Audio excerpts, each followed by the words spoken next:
La migración por necesidad, sin papeles, para buscar la seguridad y las oportunidades que tu país no te da, es un acto de humildad supremo que ha dividido y cambiado el destino de millones de familias. Hombres, mujeres y niños arriesgando su vida han decidido cruzar ríos, murallas, túneles y estrechos buscando una vida mejor. La migración ilegal hacia el primer mundo, hoy más que nunca, está desbordada y fuera de control. Prueba irrefutable del fracaso de las naciones de las que huyen millones de seres humanos. Para conversar sobre ese drama humano, ese salto al vacío que es la migración sin papeles, tengo el gusto de presentarles a Manuel Orozco, experto en migración y desarrollo global. Dirige el programa de Migración, Remesas y Desarrollo en el Diálogo Interamericano en Washington.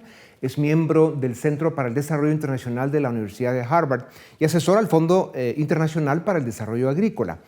Manuel, bienvenido a Razón de Estado. Cada día son más los seres humanos que intentan emigrar del sur al norte.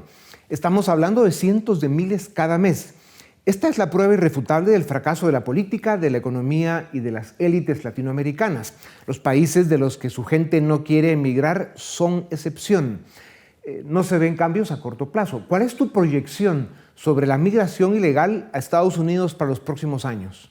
Pues muchas gracias por la invitación. Mira, para los próximos años yo creo que va a haber un declive en relación con los años anteriores, pero estamos hablando que entre el 2015 y el 2022 salieron prácticamente de Centroamérica en particular más de 600,000 personas cada año. Eso es un promedio, pero hubo años en donde salió mucha más gente y eso es básicamente el 1% de la población cada año que va saliendo de estos países.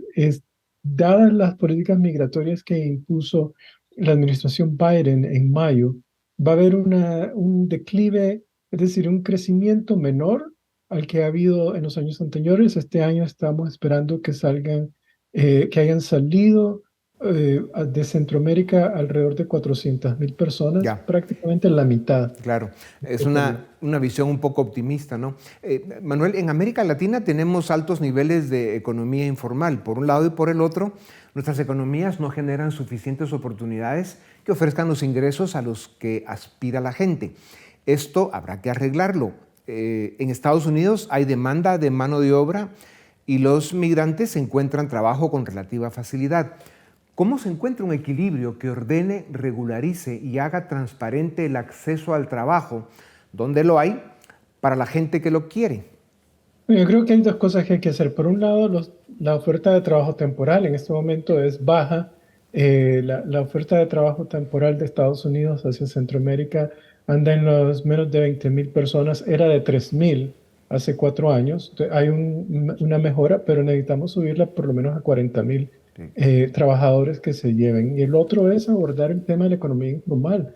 Necesitamos hacerla más competitiva, reducir esa tasa de informalidad, porque la intención a migrar está directamente correlacionada con esa informalidad. Entonces vos tenés que trabajar las cosas en ambos Claro, lados. claro. ¿De qué tamaño puede ser la demanda de trabajadores en Estados Unidos comparada con la oferta? O sea, la gente que intenta cruzar la frontera sin papeles. Bueno, pues yo creo que en este momento el tamaño de la demanda puede ser de 2 millones anuales de personas. Si juzgamos por el número de personas que ha entrado, estamos hablando de una fuerte demanda con una tasa de desempleo en Estados Unidos del 4%, pleno empleo básicamente, la demanda sigue creciendo. Entonces, yo creo que estamos hablando de que hay una fuerte oferta y una buena demanda. Lo que no hay es ese alineamiento de entrada formal de trabajadores que se necesitan aquí en Estados Unidos. Claro, o sea, mientras siga habiendo una demanda por trabajadores en Estados Unidos y una necesidad de emigrar para los latinoamericanos porque sus países no funcionan, están gobernados por políticos corruptos e impresentables, pues claro, esa ecuación va a seguir dando como resultado olas de migración importante hacia Estados Unidos. Eso en un momento dado va a ser inmanejable porque todos nos queremos ir para allá. Bueno, yo creo que de alguna manera se ha mantenido esa tendencia. Yo creo que va a haber un crecimiento. El crecimiento es menor también por cuestiones demográficas.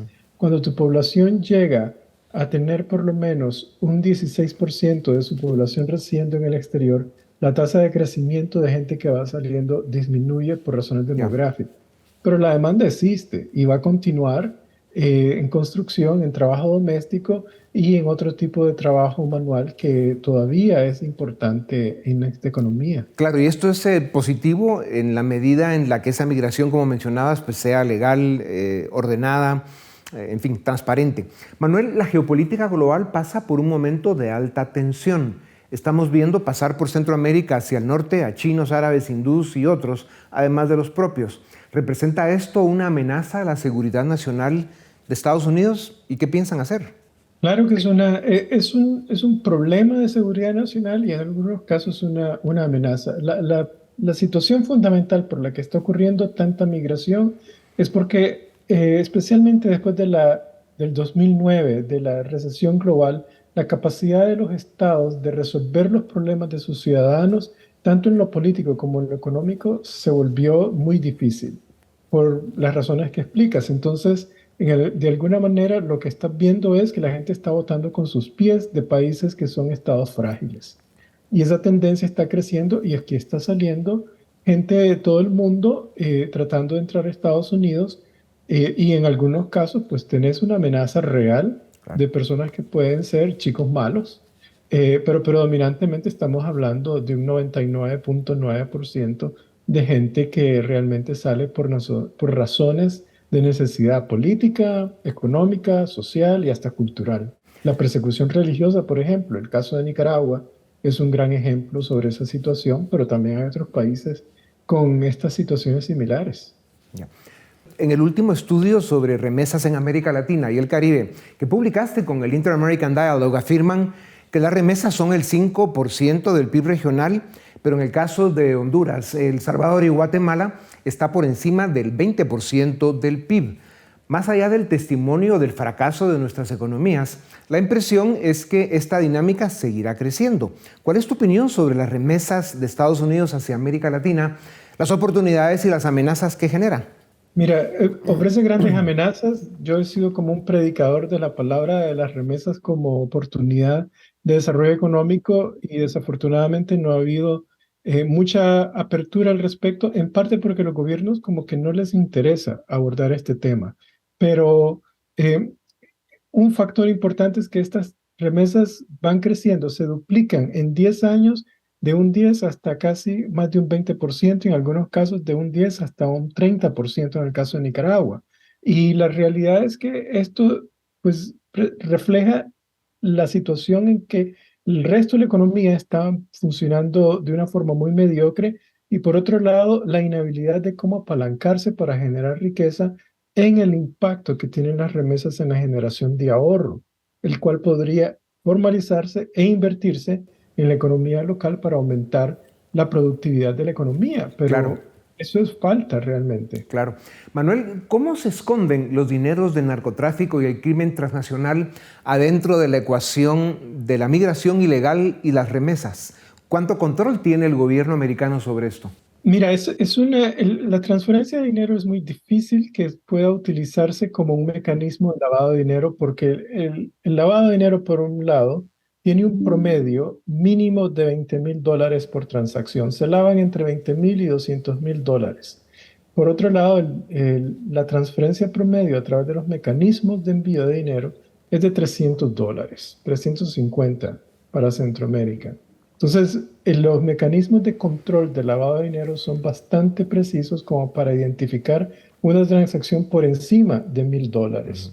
Entonces, resulta caro e ineficiente y muy arriesgado para un narcotraficante el que se pueda lavar dinero desde ese lado. Y cuando se hace el intento, los detectan y los reportan ante el Tesoro, el Departamento del Tesoro. Ya. Mencionaste hace un momento Nicaragua. Entre algunas de las consecuencias humanitarias provocadas por esa criminal dictadura en Managua, vimos un aumento del 50 y 51% en las remesas del 2022 y 2023, que más o menos llega al 30% que tú mencionabas. ¿Cuál es la situación de migración de los nicaragüenses en este momento?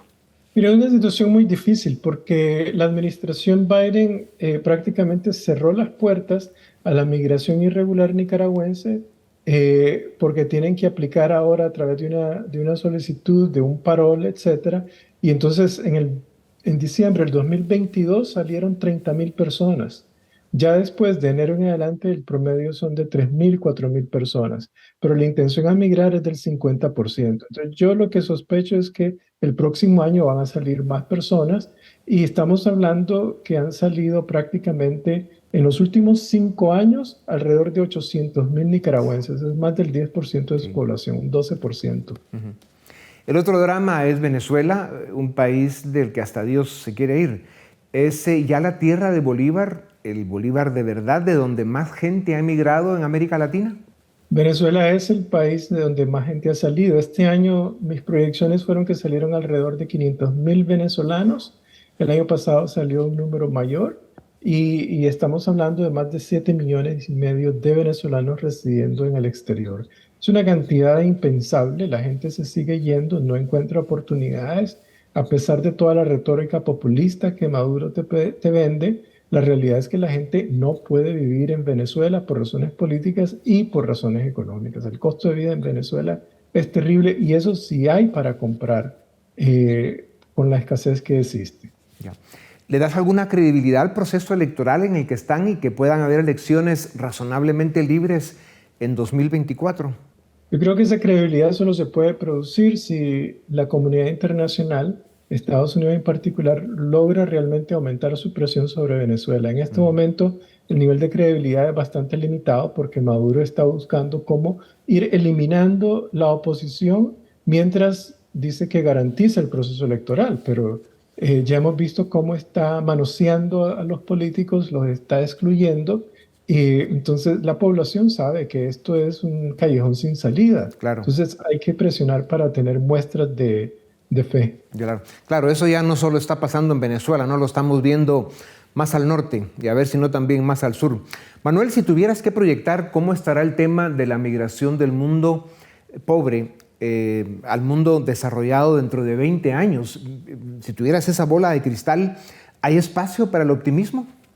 Bueno, yo creo que hay espacio para la realidad y es que la gente va a seguir saliendo. Estamos en una era global en donde la comunicación, la interacción, la conexión ha crecido sustancialmente. Entonces, la movilidad de personas se está profundizando aún más. Los lazos transnacionales son muy densos y eso lo ves pues con las transferencias de dinero. Son 200 millones de personas, más de 250 millones de transacciones de dinero al mes en todo el mundo.